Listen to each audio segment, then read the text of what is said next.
क्या आप भी अपना पॉडकास्ट बनाने की सोच रहे हैं? तो एंकर ट्राई कीजिए।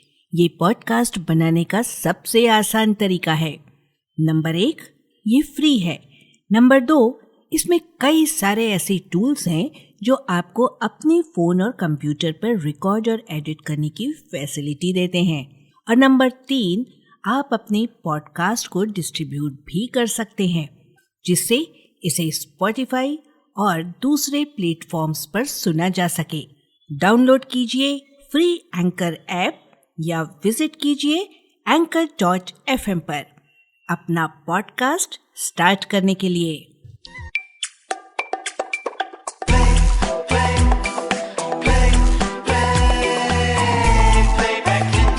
एक गीत 100 अफसाने।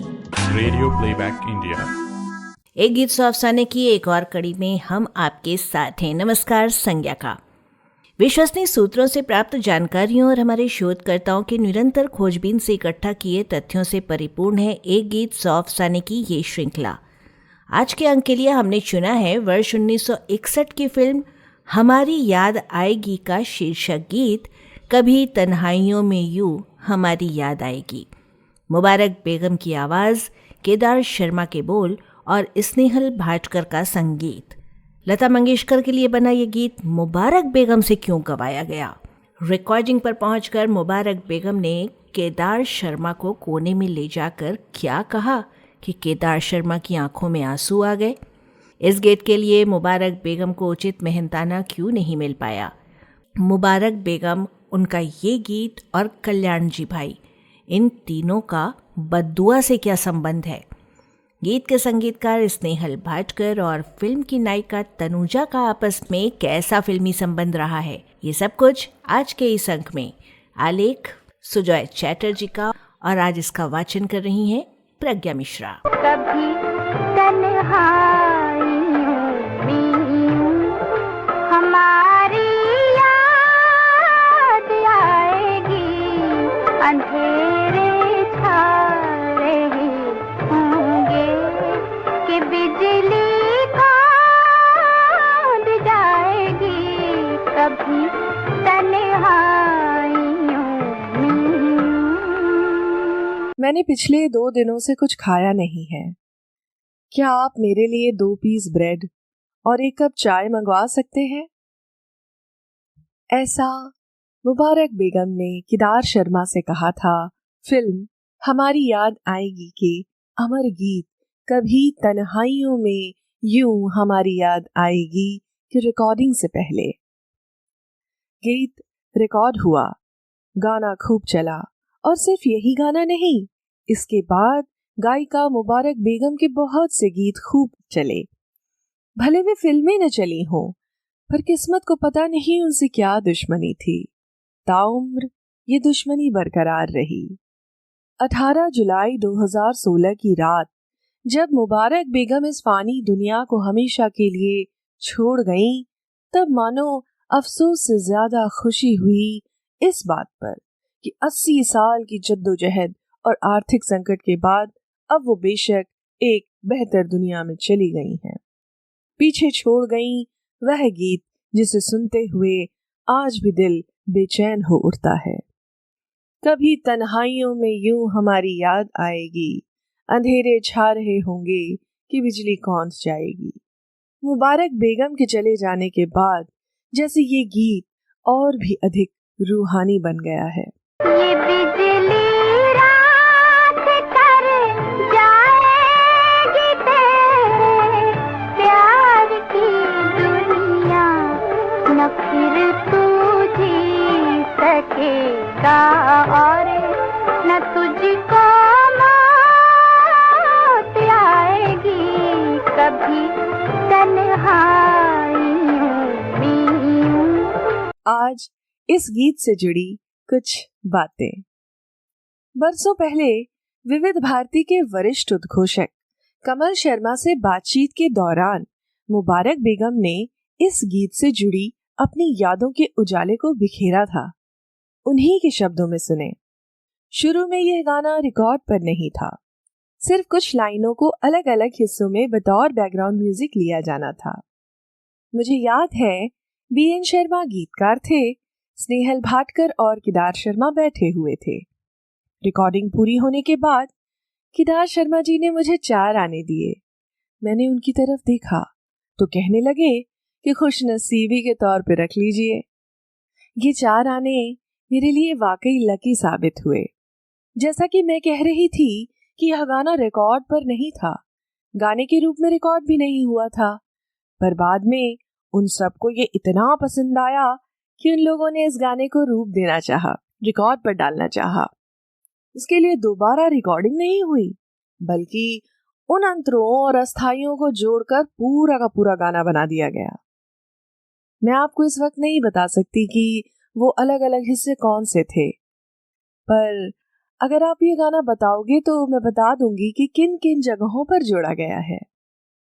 मुझे नहीं पता थी कि इसे एक गाना बनाया गया है। रिकॉर्ड जारी होने के बाद मुझे यह बात पता चली। मैंने इस गीत के लिए अपना हिस्सा नहीं मांगा क्योंकि मैं उस समय नई थी, इसलिए मैंने अपना मुंह बंद रखने में ही अपनी भलाई समझी, वरना जो कुछ मिल रहा था वो भी बंद हो जाता। और ऐसा बाद में भी जारी रहा। मुझसे 2-4 लाइनें गवा लेते और फिर उसका पूरा गाना बना देते। कभी तन्हाइयों में यूं इस गीत पर चर्चा करते हुए मुबारक बेगम जी ने श्रोताओं का ध्यान एक अन्य गीत की भी ओर आकृष्ट कराया।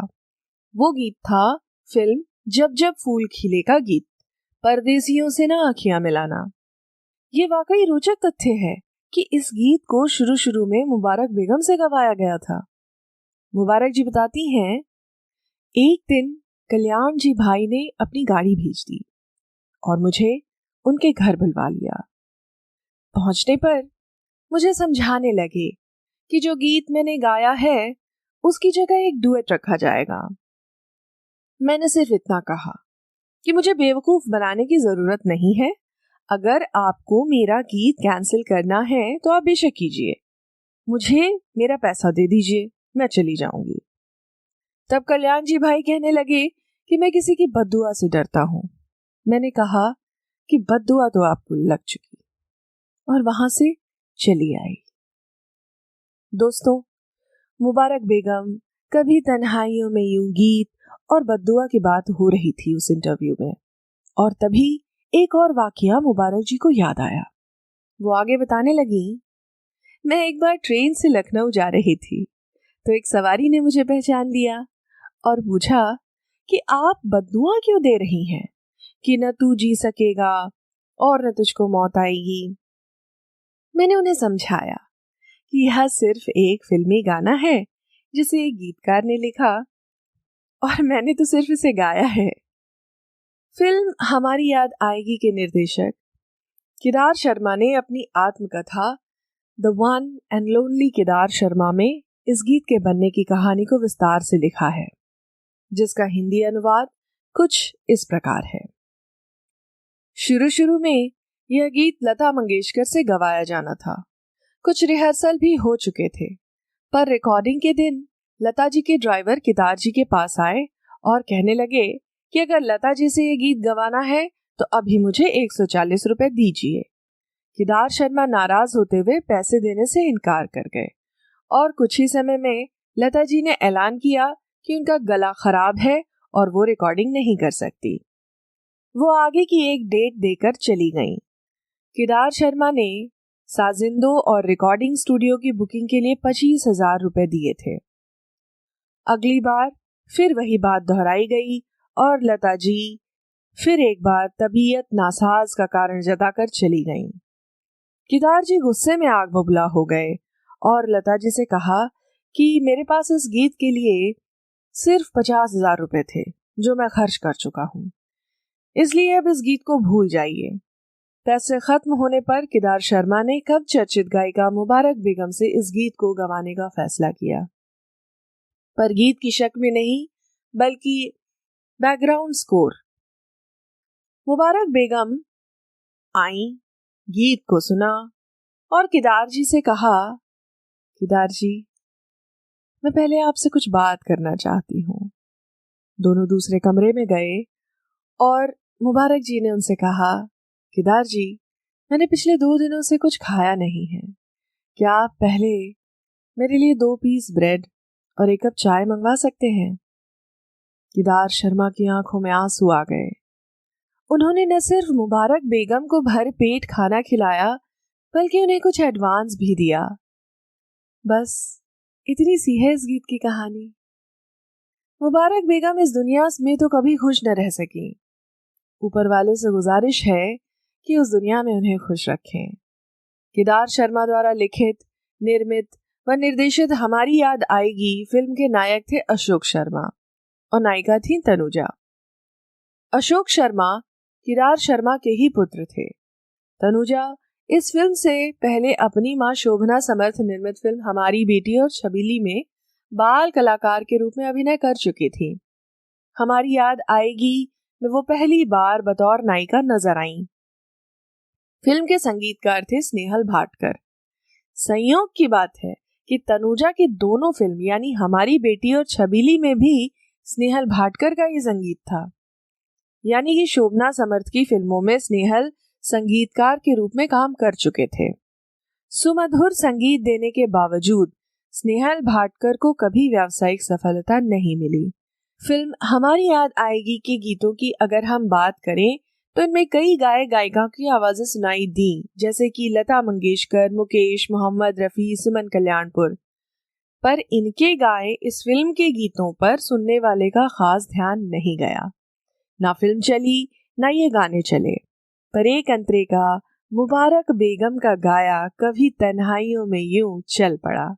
और आज अगर फिल्म हमारी याद आएगी कि किसी को याद आती है तो इस गीत की वजह से ही आती है। कुछ तो आकर्षण है इस गीत में जो यह सुनने वालों को अपनी ओर खींचता है। और यहाँ आकर पूरी होती है एक गीत सौ अफसाने की आज की कड़ी। आशा है आपको पसंद आई होगी। शोध और आलेख सुजॉय चैटर्जी का, वाचन स्वर प्रज्ञा मिश्रा का और प्रस्तुति संज्ञा टंडन की। तो अब आज के लिए दीजिए इजाजत। अगले हफ्ते फिर मिलेंगे एक और गीत की जानकारी के साथ। नमस्कार। एक गीत सौ अफसाने। Radio Playback India.